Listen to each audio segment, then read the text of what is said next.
Hi everyone, welcome. I'm down here in my wormery, and the bin that we've got lined up for a feeding today is the one that we've been doing our pocket feedings in. It's the now 82-day-old European nightcrawler system. Up until now, we've been feeding in a corner every single time this bin has been fed, and we're going to be keeping to that into the foreseeable future, at least.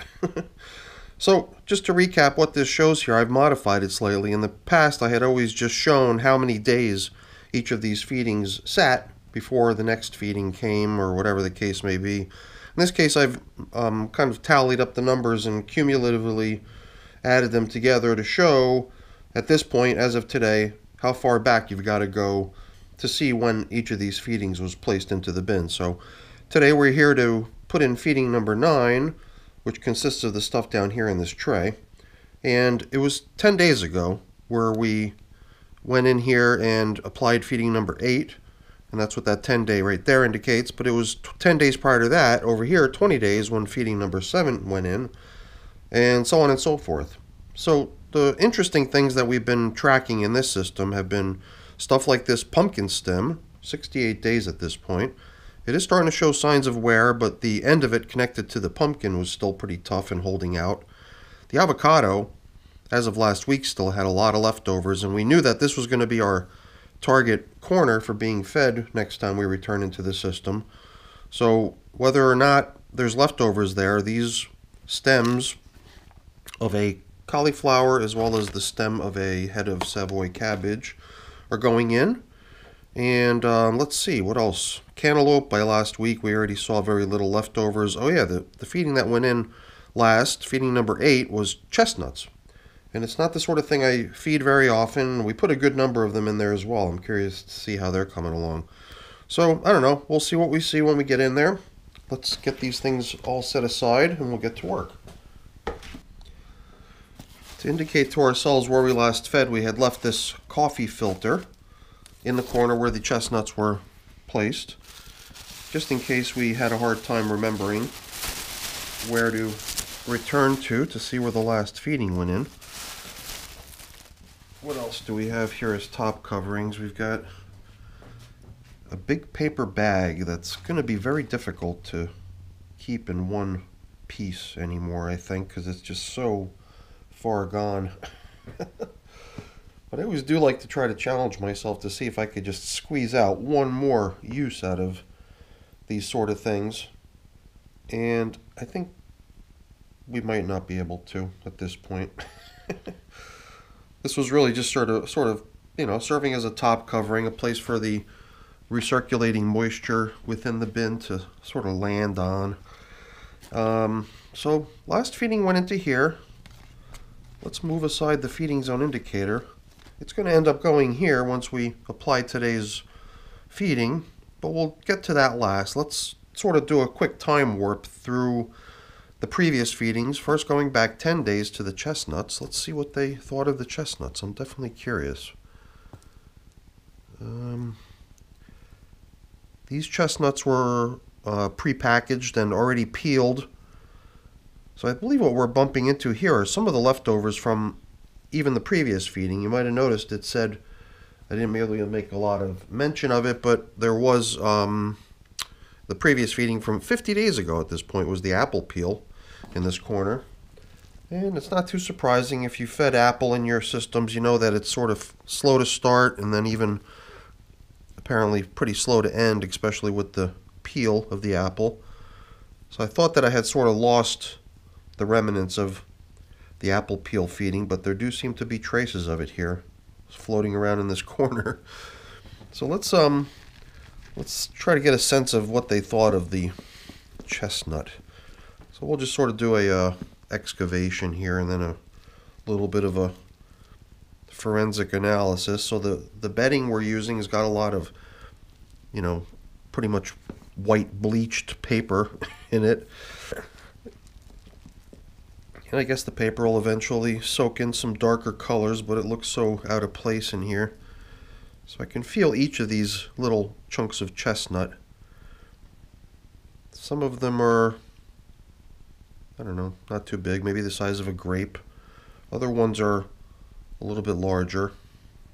Everything in here is a little bit kind of gooey. I don't know. I think it was already kind of gooey when we dropped the stuff out of the bags that the stuff was packaged into. So most of this chestnut had sort of a gooey sheen and slime coating to it already. So that was probably indicating some sort of decomposition that had already started there. So it does feel like there's even more worms out here on the perimeter hanging out.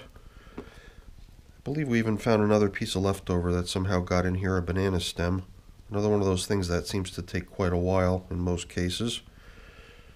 So it's pretty good to see that there's a nice turnout of worms all over the chestnut coming for it. It doesn't seem like the sort of thing that's going to show a lot of signs of wear right off the bat, but I guess it's kicking off juices that the worms are enjoying and probably getting nibbled at along the way, I would have to assume. So maybe we'll start seeing some signs of some of those little chunks of chestnut becoming smaller over time. Right now they still look kind of intact, but sometimes 10 days just isn't enough to see a lot of progress on the consumption of certain foods. Sometimes you come back 10 days later with some foods and, you know, there's hardly anything to be seen of it, if you can even recognize it or find it. Other things take a little bit longer, so I guess we'll have to see how it is with the chestnut.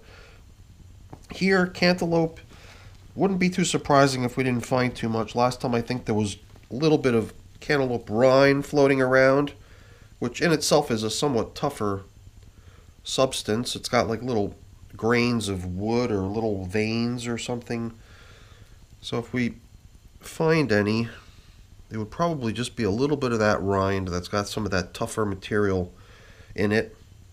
This other large thing we pulled out was just a coffee filter that was probably placed in there as bedding to go with one of the previous feedings. I've just been sort of putting it back in there with the rest of the stuff. I don't see much of anything else that would classify as leftovers. Even the previous feeding that went in here long ago, the veggies and carrots and stuff like that, that stuff showed no signs of leftovers almost immediately. Funny thing in here though, I smell something citrusy. And I really don't remember putting anything citrusy in here, but I guess just the fact that there's any sort of a scent at all is unusual in a worm bin. Usually there's really no scent at all. But this looks like a corner that could definitely use a feeding at some point in the near future.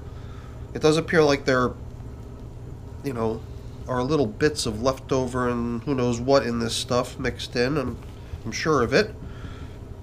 So the worms are enjoying it, or maybe they're just enjoying the fact that it seems to have a nice degree of moisture. You know what, let's return this fairly good sized piece of paper back down to where it was, a little bit lower. I'm not sure how we ended up with that coffee filter in one of the feeding areas. Perhaps we fed with coffee during one of these feedings. I don't remember which one it would have been if there was. And then maybe this filter came in with that most recent feeding of coffee, so we just recycled the old feeding zone indicator. So now the one thing in this area is already protruding through the surface. That's been in here for, let's see, what does it say? Yeah, 68 days, right? This pumpkin stem has been gradually getting worked down. Last time we even helped it a little bit by chipping off some chunks of the end of it that seems to be deteriorating quite nicely. This end of it we have found to be holding up pretty good, but now it's actually starting to feel a little bit softer and gooier, and it's spewing out a little bit of moisture as I press on it, so that might be some progress being shown finally. But the more recent feeding that went into here was the peppers. And I believe we actually even found like what appeared to be an entire pepper last time. This could be that. There was an entire pepper, maybe missing its stem or something, but for the most part it was still intact in there. But, you know, another 10 days later, it might be hard to find leftovers. Here's another banana stem. I didn't have banana mentioned anywhere on that diagram, because I don't even remember actually putting banana in at any time, but it's in here. So It might have just gotten mixed in during one of the feedings.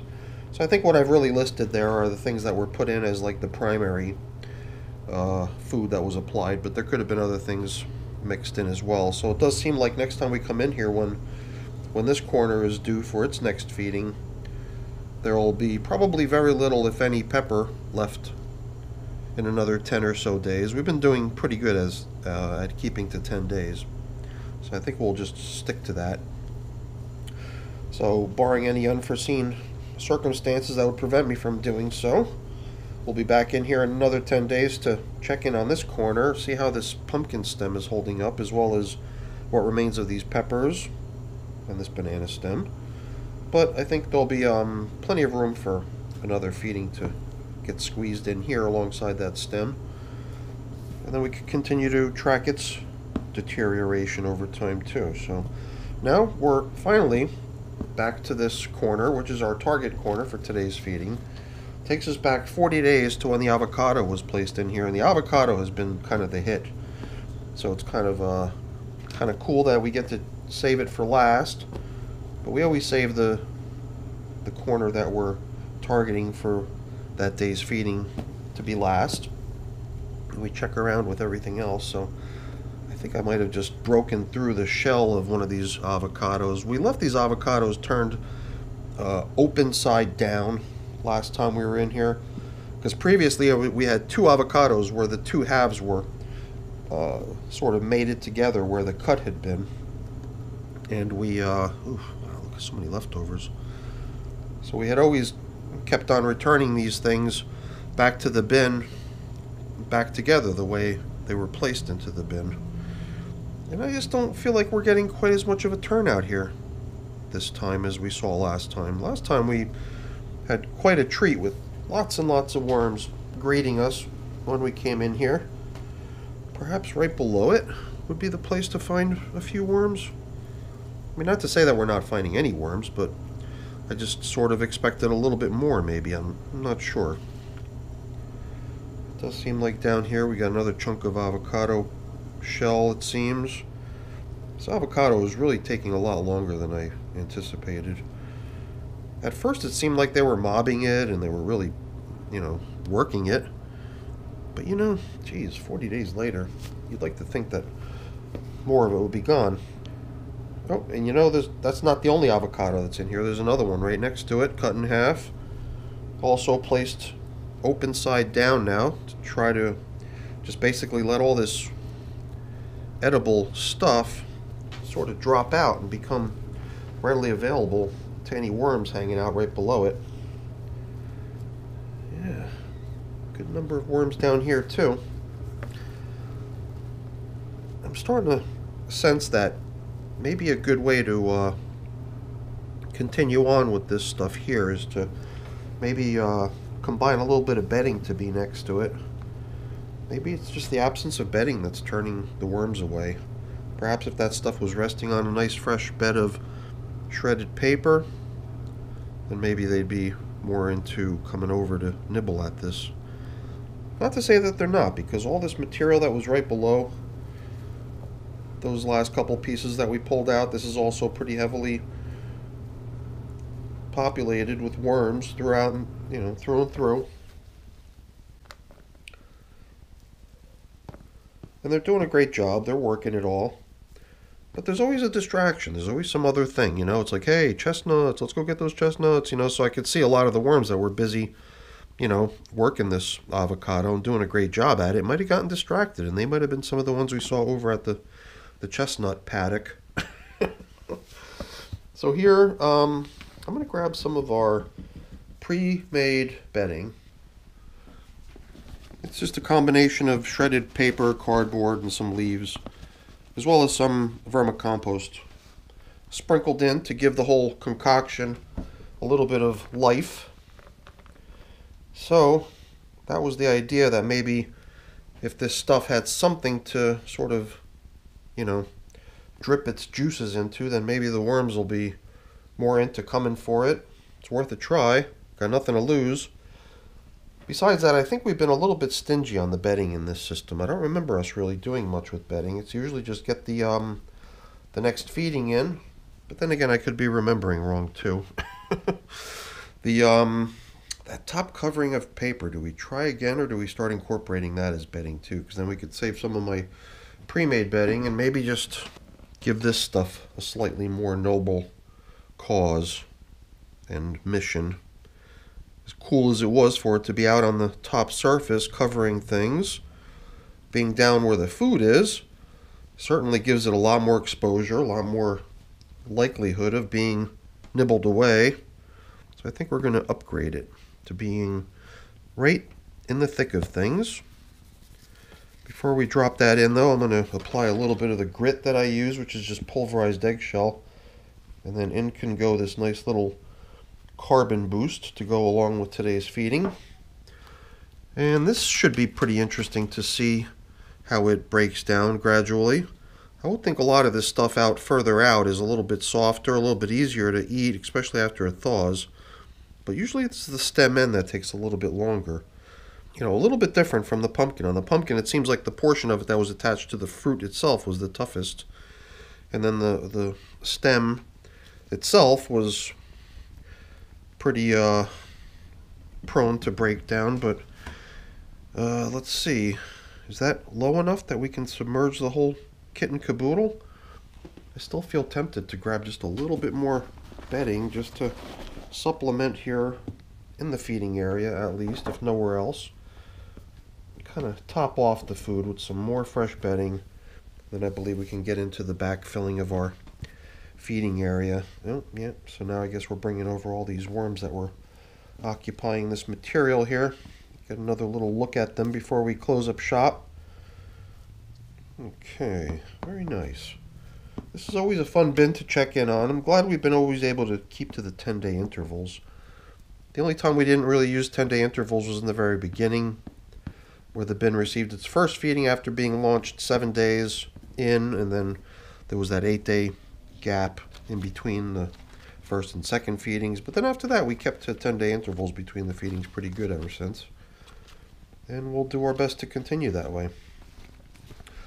So, feeding number 9 officially in. The beginning of second lap, you know. We did 1 lap with 4 feedings, a second lap with 8 feedings, and feeding number 9 is the start of a 3rd lap around this bin. And like I said earlier, I think we're just going to stick with it and keep on with it because it is fun, interesting to see. And it somehow does feel like you can almost fit a little bit more food into a system where you're not trying to cram the new feeding in alongside a leftover. But also, although that's not really a true statement, especially in today's example, we're definitely adding the new feeding in alongside a lot of leftover. But I guess now we're sort of allowing ourselves to be dictated by the schedule. I threw some ideas around of maybe skipping that corner and just leaving the avocado to continue on its own. I thought about actually extending another 10 days to give it more time. What would you have done? Did I do the right thing throwing in the feeding today into the place where it was meant to be on the day it was meant to go in? Should I have altered things? I don't know. Whatever. I think this should work out fine. I don't think that those stems are going to last quite as long as that avocado, especially those avocado shells. Those things are going to take forever. So that's it for today's video. Hopefully you enjoyed it. If you did, as always, please don't forget to leave me a quick thumbs up before you go. That's always very much appreciated. And if you haven't done so already, please also consider subscribing to the channel too. That's very much appreciated as well. All right, everyone, have a great day. Thanks for watching.